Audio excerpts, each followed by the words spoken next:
بالله من الشيطان الرجيم. بسم الله الرحمن الرحيم. أولم يروا إلى ما خلق الله من شيء يتفيأ ظلاله عن اليمين والشمائل سجدا لله وهم داخرون.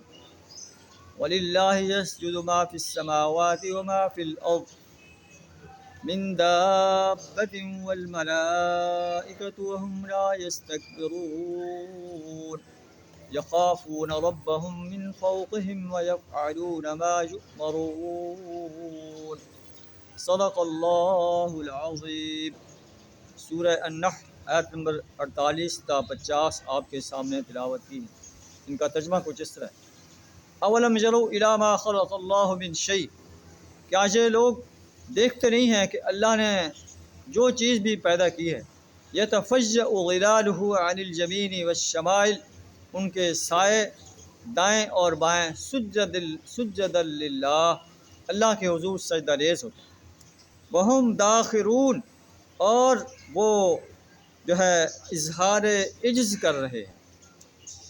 ایک انسان ہے جسے اللہ نے اختیار دیا ہے، جن ہے جسے اللہ نے اختیار دیا ہے، چاہے تو اللہ کے حضور سجدہ ریز ہو جائے، اللہ کے آرڈرز کو فالو کرے، اور چاہے تو اللہ کے آرڈرز کو ماننے سے انکار کر دے. انسان اور جن کو اللہ نے یہ اختیار دیا ہے، باقی کسی چیز کو اللہ نے اختیار نہیں دیا. اللہ اختیار دے کر ہمیں آزمانا چاہتا ہے کہ لِيَبْلُوَكُمْ أَيُّكُمْ أَحْسَنُ عَمَلًا، تم میں سے کون حسین عمل کر کے آتا ہے. ہم دیکھیں کہ ہم اپنی زندگی کے ہر شعبے کے اندر اللہ کی کتنی فرمانبرداری کر رہے ہیں اور کتنی اس سے بغاوت کر رہے ہیں. ایک نماز کو دیکھیں، اللہ 5 دفعہ ہمیں پکارتا ہے، حی علی الصلاح، حی علی الفلاح. ہم ایک کان سے سن کر دوسرے کان سے نکال دیتے ہیں. کیا ہمیں اس کا حساب نہیں دینا پڑے گا کہ اللہ فرمائے گا کہ میں نے 5 دن میں 5 دفعہ تمہیں پکارا کہ میرے حضور سجدہ ریز ہو جاؤ، تم نے میری پکار پہ لبیک نہیں کہا.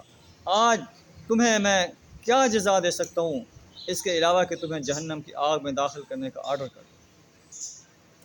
وَلِلَّهِ يَسْجُدُ مَا فِي السَّمَاوَاتِ وَمَا فِي الْأَرْضِ مِن دَابَّةٍ وَالْمَلَائِكَةُ، زمین و آسمان کے اندر جو جانور ہیں، جو فرشتے ہیں، سب اللہ کے حضور سجدہ ریز ہیں، سجدہ کر رہے ہیں، اللہ کے آرڈرز کو فالو کر رہے ہیں، اللہ کی اطاعت کر رہے ہیں. وَهُمْ لَا يَسْتَكْبِرُونَ، اور وہ تکبر نہیں کرتے. يَخَافُونَ رَبَّهُمْ مِنْ فَوْقِهِمْ، اپنے رب سے ڈرتے ہیں جو ان کے اوپر ہے.